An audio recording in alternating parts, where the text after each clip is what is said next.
मेरा दिल ये गवाही देता है और आपके रोशन चेहरे, आपकी बहनों की आंखों के आंसू, आपके जज्बात, आपकी पेशानी पर चमकती हुई लकीरें इस बात की गवाह हैं कि अब आप इस देश की व्यवस्था बदलने से पहले चैन से नहीं बैठेंगे।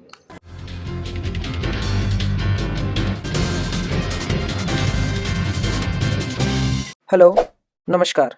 मैं आपके साथ सर्वेश कुमार। TRTI टीवी पर आपका स्वागत है। तो चलिए शुरू करते हैं।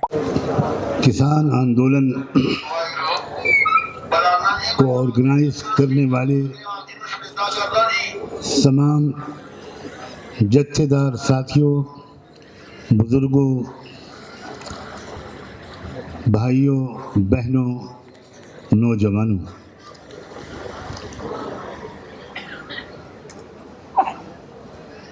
मैं इस वक्त यहाँ आपके पास भारत के तमाम गरीबों, मज़दूरों, किसानों और मुसलमानों का मोहब्बत भरा सलाम पेश करने के लिए आया हूँ।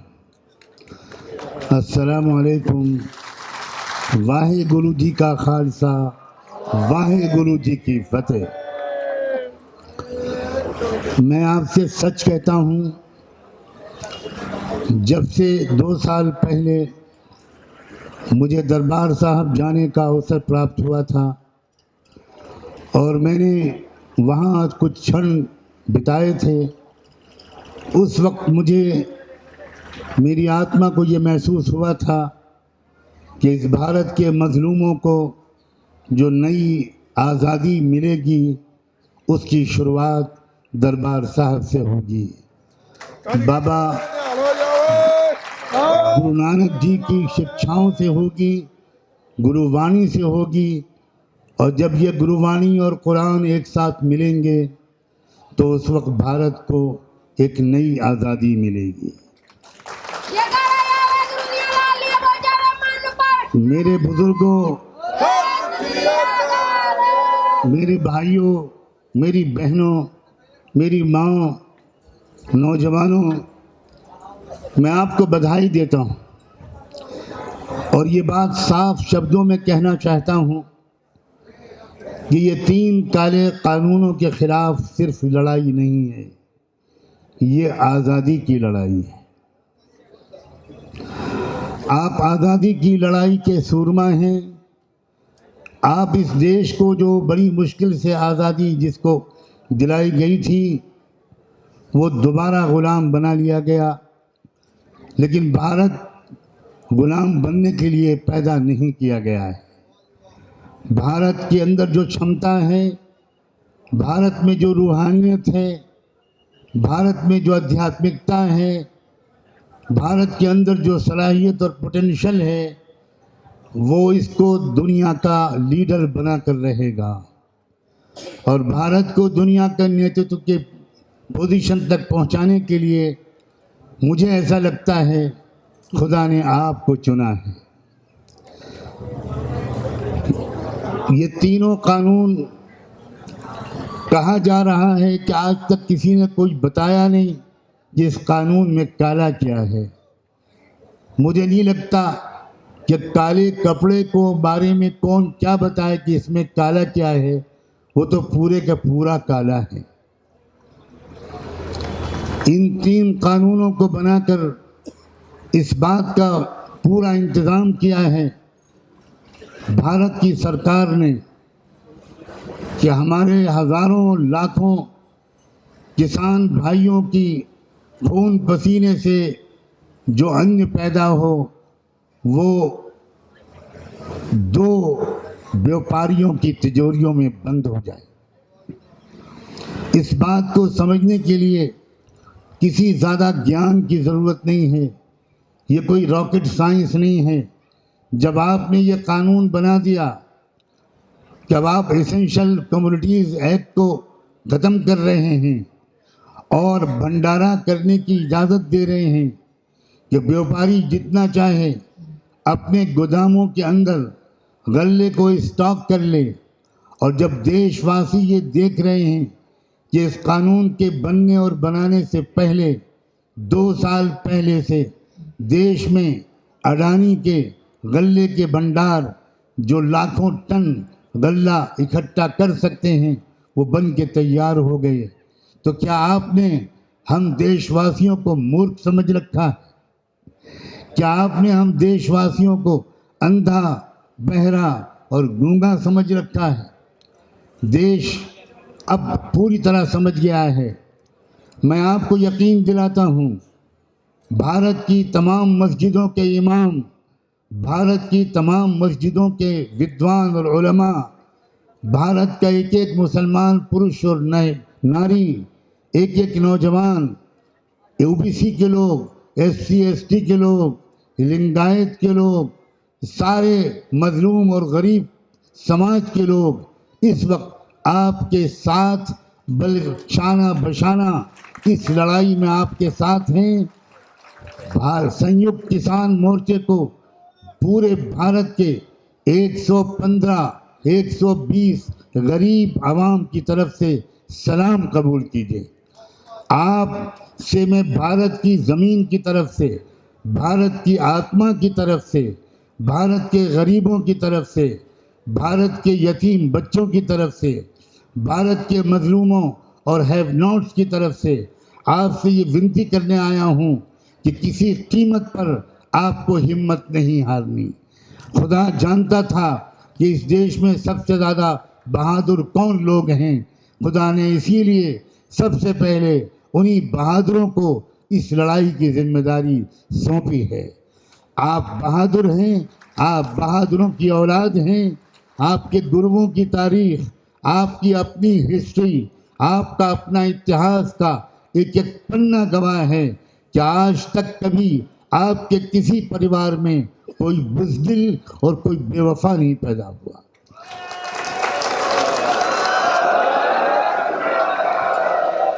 आप मन के सच्चे लोग हैं और आप अपनी बात के पक्के लोग हैं।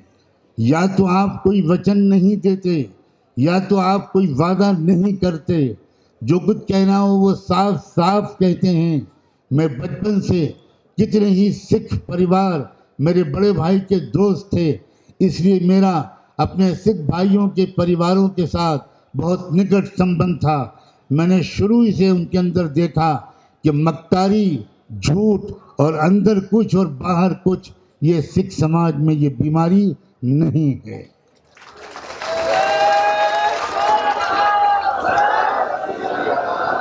मैं खुदा से प्रार्थना करता हूँ कि मेरी तरफ से और आप सब की तरफ से वो 200 से ज़्यादा जो बुज़ुर्ग और भाई यहाँ शहीद हुए, जिन्होंने अपनी शहादत पेश की, जिन्होंने अपने प्राण निछावर किए, जिन्होंने अपनी जान दे दी सच्चाई की लड़ाई में, गरीबों की तर्जुमानी में, उन सबको हम सब की तरफ से सलाम पहुँचे। ये शहादत बेकार जाएगी ऐसा कोई सोचेगा तो ये उसका मूर्खपने की अलामत है और महापाप है। हजारों साल नरगिस अपनी बेनूरी पे रोती है, हजारों साल नरगिस अपनी बेनूरी पे रोती है। बड़ी मुश्किल से होता है चमन में दीद अवर पैदा। खुदा के यहाँ देर हो सकती है, अंधेर नहीं है। इस देश को न्याय मिलेगा, देश के गरीबों और मजलूमों को न्याय मिलेगा। शाबाश है उन लोगों को जिनकी कोशिशों के नतीजे में ये न्याय मिलेगा। आप सबका नाम मुझे ऐसा लगता है और आपके समस्त परिवार वालों का नाम, तमाम किसानों और मजदूर भाइयों और बहनों का नाम उन बहादुरों की फहरिस्त में लिखा जा चुका है जिनके ज़रिए से व्यवस्था परिवर्तन होगा और न्याय स्थापित होगा।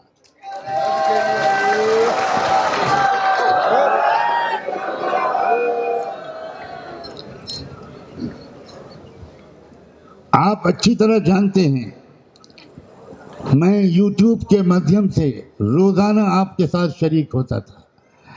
अपने बहुत बिजी शेड्यूल के बावजूद और अपने स्वास्थ्य की खराबी के बावजूद मैं शायद ही पिछले 2.5-3 महीने में कोई एक दिन ऐसा गया हो जिसमें मैंने सोशल मीडिया के माध्यम से सिंगापुर हाज़िरी न दी हो, गाज़ीपुर हाज़िरी न दी हो। मैं इस बात को भी बहुत गंभीरता के से वॉच करता रहा हूँ कि आपके दरमियान आपस में फूट डालने की भी कोशिश की जा रही है। ये फूट डालने का जो षड्यंत्र है ये आज़ादी के पहले से चल रहा था, आज़ादी के बाद ख़त्म होने के बजाय और ताकतवर हो गया और उसकी वजह से वो समस्याएं देश में उभर कर आ गईं जो असली देश की मूल समस्याएं नहीं थी। यहाँ के रियल इश्यूज नहीं थे। कहीं मंदिर मस्जिद की लड़ाई, कहीं इस बात की लड़ाई कि अलीगढ़ मुस्लिम विश्वविद्यालय के नाम से मुस्लिम शब्द निकाल दिया जाए, कहीं इस बात की लड़ाई कि बनारस हिंदू यूनिवर्सिटी के नाम से हिंदू के शब्द निकाल दिया जाए।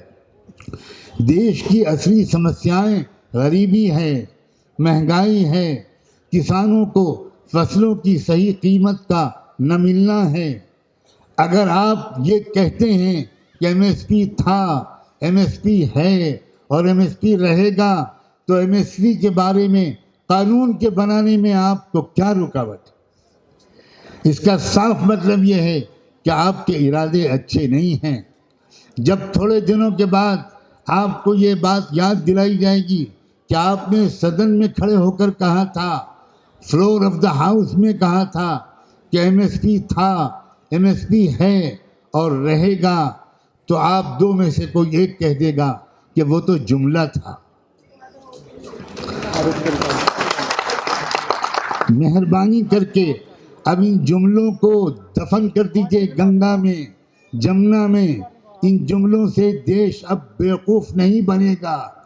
हम इस बात का इतराफ़ करते हैं कि हमारे बहुत से लोग गलती कर गए थे और उन्होंने आपको वोट देकर भारत की सत्ता पे बिठाया था। ये तो तब हम मानेंगे जब ये साबित हो जाएगा, जब वाकई भारत के इतने लोगों ने आपको वोट दिया था। लेकिन आप ये बात नहीं मान रहे। पूरे विश्व में ये बात फैल चुकी है कि आप जेन्युइन वोटों से नहीं जीते थे, आप ईवीएम के ज़रिए जीते थे। अब देश में जागरूकता फैल रही है और ये किसान आंदोलन, मेरा दिल ये गवाही देता है और आपके रोशन चेहरे, आपकी बहनों की आंखों के आंसू, आपके जज्बात, आपकी पेशानी पर चमकती हुई लकीरें इस बात की गवाह हैं कि अब आप इस देश की व्यवस्था बदलने से पहले चैन से नहीं बैठेंगे। मैं आपको इस बारे में बधाई देता हूं कि आपके ने अपने कंधों पर बहुत बड़ी जिम्मेदारी ली है। आपके कंधे मजबूत हैं, तभी खुदा ने आपके कंधों पर ये जिम्मेदारी डाली है। अब आपको समस्त देशवासियों को, समस्त गरीबों को, समस्त मजलूमों को, तमाम अल्पसंख्यक समाज के तमाम लोगों को अपने साथ लेकर चलने के लिए अपने दिल को उतना ही बड़ा करना होगा जितना बड़ा परम पूज्य बाबा गुरु नानक का दिल था। अगर परम पूज्य बाबा गुरु नानक के दिल बड़ा न होता तो वो मक्के भी न जाते, वो बगदाद शरीफ भी न जाते, वो अरबी ज़बान के बहुत बड़े विद्वान और कवि न बनते, वो कुरान शरीफ को न पढ़ते, वो करतारपुर में मस्जिद न बनाते। ये उनके बहुत विशाल हृदय का एक जीता जागता सबूत है। और वो वक्त आ गया है कि अगर हम पिछड़ गए थे या हमें किसी ने पिछाड़ दिया था, तो अब हम फिर एक दूसरे से गले मिलें। और सिर्फ गले नहीं, हमारा शरीर नहीं मिले, हमारे दिल मिलें, हमारी आत्माएं मिलें, हमारे जज्बात मिलें, हमारी ज़िंदगी का उद्देश्य मिले। ये भारत वो देश है जिस देश में उस पहले इंसान आदि मानव हज़रत आदम को जब स्वर्ग में पैदा करके उस मालिक ने इस देश, इस ज़मीन पर उतारने का फैसला किया था, तो इसी भारत देश को चुना था उस पहले इंसान को उतारने के लिए। हमें गौरव है कि हम उस देश के वासी हैं। ये देश तहजीब का मुल्क था, मोहब्बत का मुल्क था, प्रेम का मुल्क था, भाईचारे का गहवारा था। दुनिया में इसकी मिसाल दी जाती थी। गंगा जमनी तहजीब यहाँ का एक मुहावरा था। लेकिन थोड़े से लोग जो कैरेक्टर के अच्छे लोग नहीं हैं, जो लुटेरे और चोरों की मानसिकता रखते हैं, जिन्होंने इस देश के लोगों को आपस में लड़ाकर और इस देश की सत्ता पर कब्जा कर लिया, और वो ये समझ रहे हैं कि वो हमेशा इस सत्ता पर काबिज रहेंगे।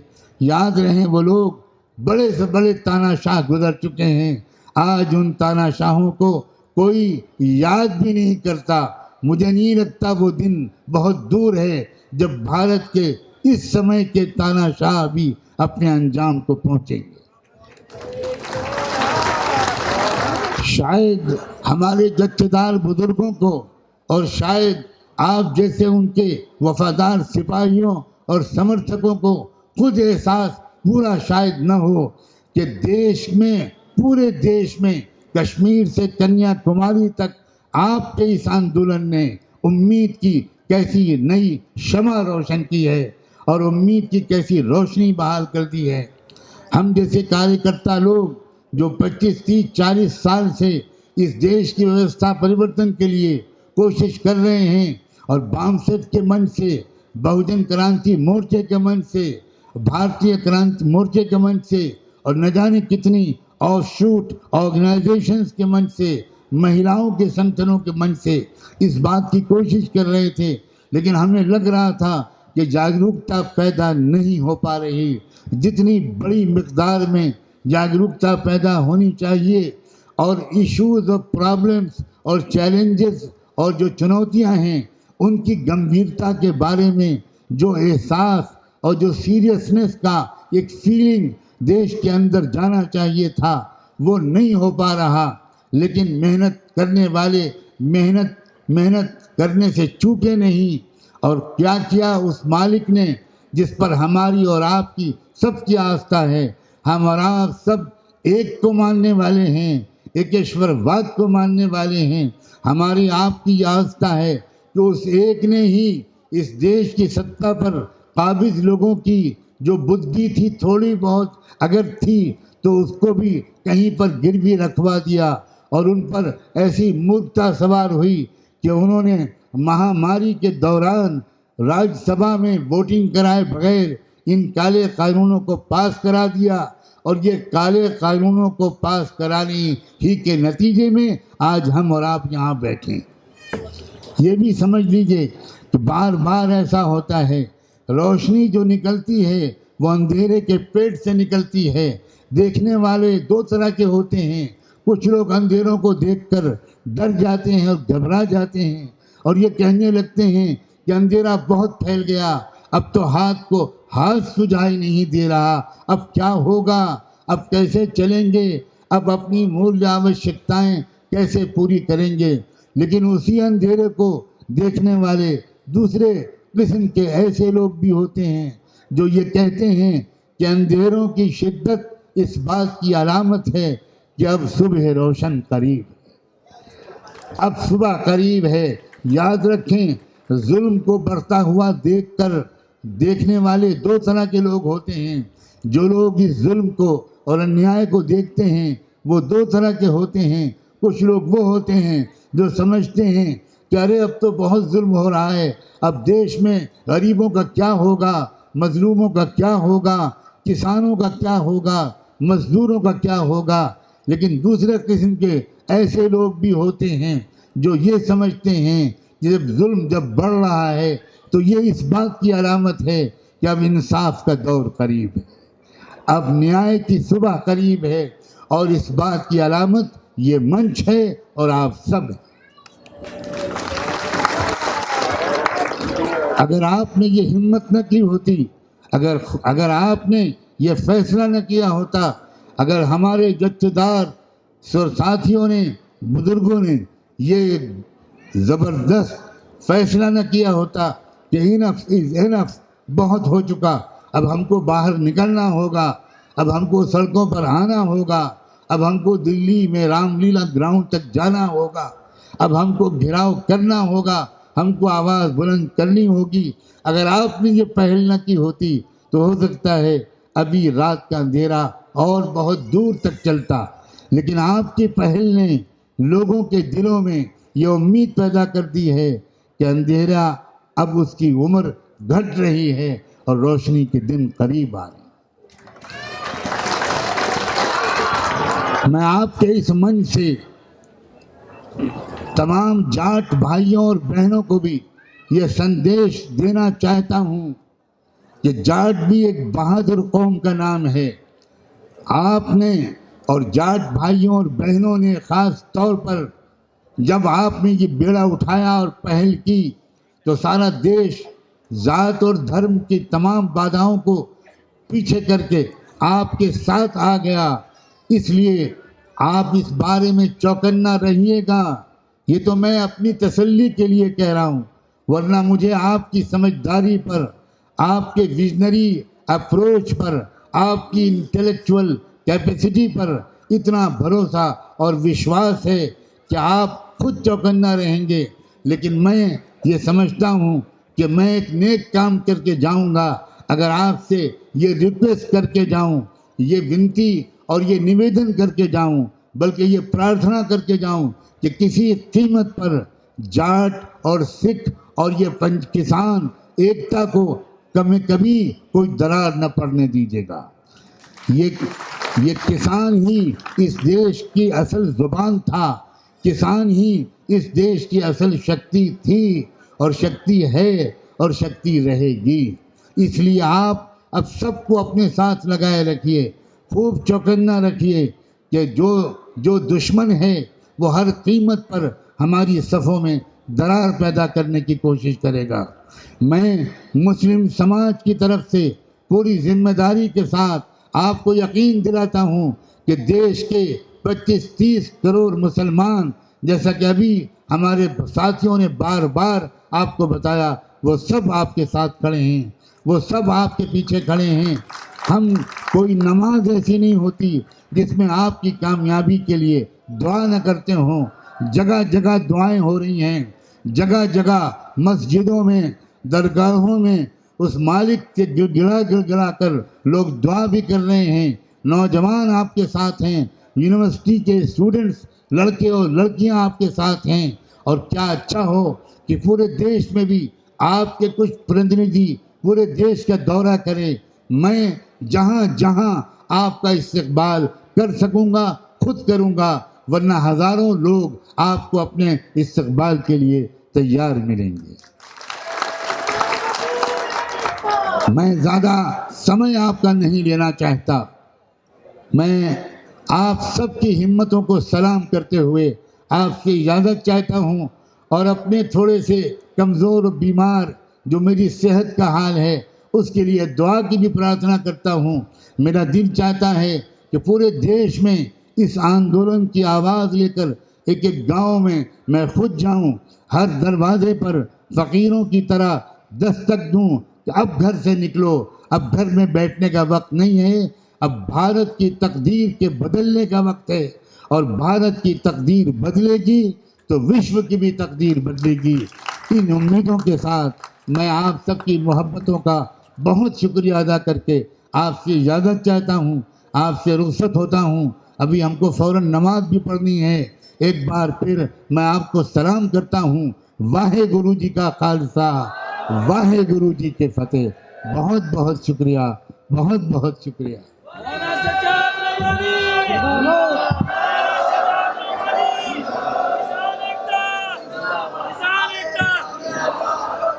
इसी के साथ अगर आप इस वीडियो को फेसबुक पर देख रहे हैं तो पेज को ज़रूर लाइक करें। अगर आप इस वीडियो को यूट्यूब पे देख रहे हैं तो हमारे इस चैनल को सब्सक्राइब करें।